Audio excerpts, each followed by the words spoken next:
sobre reciclagem. Você que acompanha aqui a nossa programação, sabia que a reciclagem de latinhas evitou a emissão de 15 milhões de toneladas de gases de efeito estufa nos últimos 10 anos? Este dado é da Recicla Latas, uma organização responsável pelo aperfeiçoamento da logística reversa de latas de alumínio para bebidas aqui no Brasil. Para falar um pouco mais então sobre esse assunto, eu vou conversar a partir de agora com o Renato, ele que é secretário executivo da Recicla Latas. Renato, uma boa tarde, seja bem-vindo aqui ao Tom Maior. Boa tarde, tudo bem? Obrigado a vocês pelo convite, pelo espaço para a gente falar sobre um tema tão importante.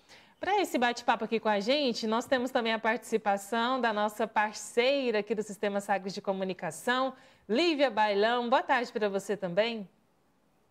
Boa tarde, Jéssica, para você que está no estúdio, para toda a equipe do Sistema Sagres, do programa Tom Maior, ao Renato também, meu boa tarde. E um abraço carinhoso para os ouvintes, telespectadores e internautas da Sagres, Jéssica. Para começar o nosso bate-papo, Renato, explica aqui para a gente como que funciona o trabalho do Recicla Latas, né? O que é a proposta dessa organização, como que vocês atuam? Legal. Bom, a Recicla Latas, ela surgiu de um compromisso, né, firmado entre as fabricantes, né, representantes das fabricantes de latinhas de alumínio para bebidas no Brasil, a Abralatas, e a entidade, a ABAL, na Associação Brasileira das Fabricantes, né, que representa as recicladoras de alumínio. Elas firmaram um termo de compromisso junto ao Ministério do Meio Ambiente para que houvesse a manutenção, né, das taxas de reciclagem de latinhas de alumínio para bebidas no Brasil acima de 95%, dentre outros compromissos, né, como capacitação de gestores públicos, campanhas de educação ambiental para consumo consciente, descarte consciente, né, e uma guia de capacitação também para pequenos e médios recicladores, né, de alumínio no Brasil. Então, essa entidade então, foi criada, formada, então, esse termo de compromisso. Aí vocês veem o ato da assinatura desse termo de compromisso. E a partir dele executamos, então, todos os trabalhos aí, a partir da Recicla Latas a nível nacional. Jéssica? Fica à vontade, Lívia.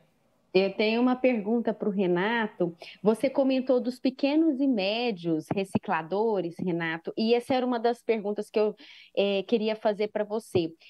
Nós temos a ponta, que são as pessoas que catam latinhas, que estão sempre, né, às vezes pegando com quem toma alguma coisa na latinha, deixa no lugar, deixa no lixo. As pessoas estão pegando. Qual que é a relação desse pessoal da ponta com os pequenos e médios e com, por exemplo, a ABAL, né? Como que funciona essa cadeia toda que sai da latinha aqui do nosso consumo até chegar para reciclar? Legal, uma ótima pergunta, Lívia. O sucesso, né, então, da reciclagem das latinhas de alumínio para bebidas no Brasil, ela se dá também por esse fator, tá? Que eu vou te colocar agora. Então, a gente conseguiu reciclar 98,7% das latinhas de alumínio para bebidas no ano passado. Né? Isso quer dizer que a cada 100 latinhas colocadas no mercado, 99 foram coletadas e recicladas. É um número que superou a Alemanha e Japão, por exemplo, historicamente. Como é que a gente consegue fazer? Como é que é a nossa interação lá com a ponta, tá?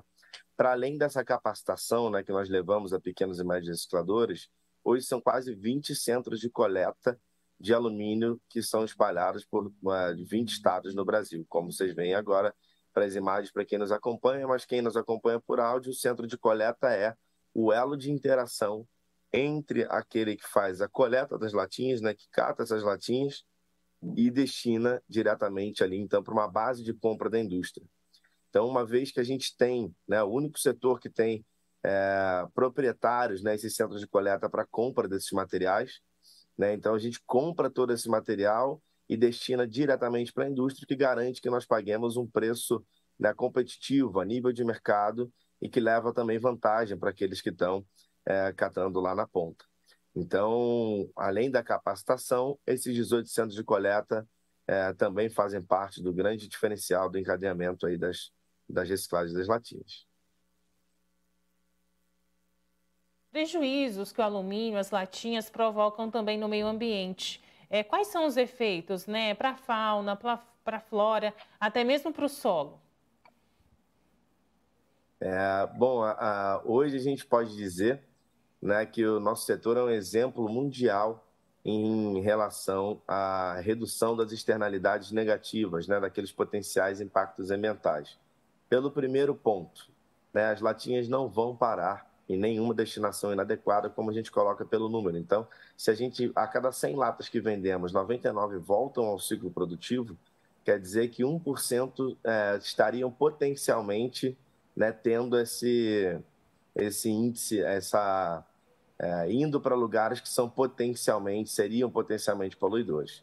No entanto, a gente tem então toda uma estratégia de redução para isso, né? Principalmente fazendo ali então parcerias e compromissos também com aqueles elos que não estão conectados ali diretamente, por exemplo, à coleta de latinhas, mas sim centrais de tratamento mecanizadas de resíduos que estão dentro de aterros sanitários, que seriam então o último elo, né, para a gente, a última oportunidade para a gente recuperar essas latinhas que ainda estariam fugindo do nosso sistema, né? Essa uma latinha de cada 100 colocadas ali, a nossa estratégia para coletá-las também passa por esse ponto, tá? E o fator, né, pelo fato de reciclarmos a latinha, pelo fato de recolhermos essa latinha e destinarmos à reciclagem, a gente consegue vantagens também muito grandes, né? Como a gente colocou, né, somente do fator economia de energia, são 15 milhões de toneladas de gás de efeito de estufa que foram deixados de emitir para a atmosfera em 10 anos. E um dado muito interessante, por exemplo, somente no ano passado, nós economizamos a energia no processo de reciclagem das latinhas, pelo fato de reciclarmos, energia suficiente e equiparável ao consumo doméstico durante um ano de todo o estado de Goiás. Essa é a quantidade de energia que nós economizamos ao reciclar latinhas. Então, hoje, a reciclar latas ela é um exemplo, né, para outros setores da reciclagem, e não só aqui para o Brasil, mas também para o mundo, né? Nós já apresentamos esse case na última COP, levamos para lá como um exemplo, né, de que é possível fazer a recuperação de embalagens e é possível principalmente estender essa responsabilidade, levando impacto positivo, externalidade positiva dentro da cadeia de reciclagem e produção de embalagens. Jéssica, eu queria perguntar para o Renato, eu estou encantada aqui com esse número, Renato, orgulhosa mesmo, porque eu ia perguntar o potencial de crescimento da reciclagem, então quer dizer, tem 1% aí, né, pouquíssimo, para poder atingir o todo. Mas então, fazendo uma pergunta um pouco diferente, como que nós, cidadãos, no nosso dia a dia, podemos colaborar com isso numa forma correta de descarte dessas latinhas, numa forma mais assertiva para colaborar com essa cadeia como um todo, que já anda muito bem, né, pelos números. Mas como que a gente pode melhorar a nossa participação? Legal, excelente pergunta também. Eu acho que nós, cidadãos, somos os maiores responsáveis pelo índice, né? Porque se a gente não separar o material reciclado da nossa casa, essa coleta e essa destinação adequada para eles para os centros de coleta de reciclagem, basicamente ela não conseguiria existir. Então, nós, como cidadãos, Lívia, não temos mais tempo a adiar para fazer uma coisa muito simples: separar aquilo que é alimento, comida, né, o orgânico, daquelas embalagens, né, que nós consumimos no nosso dia a dia. Então, separar o lixo, o resíduo orgânico, né, o lixo, na visão, numa palavra comum, mas termo correto sempre é resíduo. Então, o resíduo orgânico, né, os restos de comida sendo separados dos materiais recicláveis, são o primeiro e mais importante passo. E para aquele consumidor que estiver numa região, né, morar numa região onde tenha pontos de entrega voluntária, onde haja coleta seletiva, que faça também a correta separação para a destinação ou a pontos de entrega voluntária, ou que separe o seu resíduo para que ele seja colocado na porta da sua casa nos dias de coleta seletiva. Isso faz com que essa roda gire, porque a partir do momento onde ele é coletado, né, pela coleta seletiva do seu município, ele é destinado preferencialmente a cooperativas de catadores de materiais recicláveis e não só gera um impacto positivo ambiental, né, mas também um impacto financeiro para eles, né? Eles dependem estritamente da coleta seletiva, né? Mais de 90% das cooperativas no Brasil dependem da coleta seletiva para terem materiais para triar. Ou seja, Se a gente não separa o resíduo na nossa casa, a gente está gerando uma externalidade negativa ambiental, mas também lá na ponta impactando negativamente na geração de emprego, na geração de renda na cadeia de reciclagem no Brasil. É importante a gente falar também sobre essa questão da educação ambiental, Renato. É uma pergunta também um pouco mais técnica, né, sobre os efeitos positivos também da reciclagem do alumínio. Esses materiais que são feitos também, muitos, né, a partir ali do reaproveitamento do alumínio, eles possuem a mesma qualidade de um material novo, Renato? A mesmíssima qualidade, não se perde nada. Eles entram no ciclo produtivo como alumínio de novo, né? O que fazemos ali na reciclagem é somente remover essa camada de esmalte, que a gente chama, que é onde vai a impressão das embalagens, tá? Então, ela remove a impressão das embalagens e ele volta como alumínio integralmente igual ao alumínio virgem, só que quando avaliamos ali, então, ambientalmente, né, nós conseguimos economizar muita energia, né, no processo de reciclagem de latinha para retornar a latinha. E esse é um ciclo tão intenso e tão positivo no país que uma latinha, uma vez consumida por nós, ela leva somente 60 dias até ela se tornar um produto embalado de novo numa gôndola do supermercado. Ou seja, se hoje de manhã tomei uma Coca-Cola, né, no meu almoço, né, daqui a 60 dias, ou seja, dia 31 de janeiro, dia 31 de dezembro, essa latinha está de novo numa gôndola do supermercado sendo consumida por alguém. Então, além da gente não perder nada, o fator eficiência desse setor é muito grande e nos leva também a uma alta rotatividade, uma alta ciclagem, né, então, desse material, permitindo também que nós façamos cada vez menor uso, né, de materiais não, né, de materiais virgens, né, aumentando então essa taxa cada vez mais. E se essa latinha fosse descartada no meio ambiente, levaria mais ou menos quantos anos para ela se decompor?